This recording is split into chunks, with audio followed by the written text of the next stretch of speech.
তো নবী করিম সাল্লাল্লাহু আলাইহি সাল্লাম বলেছেন হাদিসের মধ্যে যে আন হুযায়ফা ইবনুল ইয়ামানি রাদিয়াল্লাহু তাআলা আনহু নবী সাল্লাল্লাহু আলাইহি সাল্লাম কল ওয়াল্লাযী নাফসি বিয়াদিহি, ওই আল্লাহর কসম যে আল্লাহর কাছে আমার প্রাণ, লা তা'মুরুন্না বিল মা'রুফি ওয়া লা তানহাউনা আনিল মুনকার, তোমরা যদি সৎ কাজে আদেশ না করো, অসৎ কাজে বাধা না দাও, তাহলে কি হবে?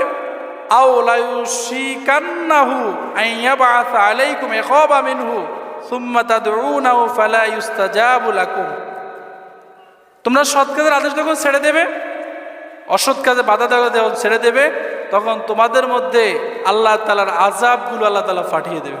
এখন আছে না নাই আযাব? এই যে দ্রব্য মূল্যের দাম বেশি, এটাও কিন্তু একটা আযাব। এটা কি? আপনি যখন 1000 টাকা নিয়ে বাজারে যান, আপনার চাহিদা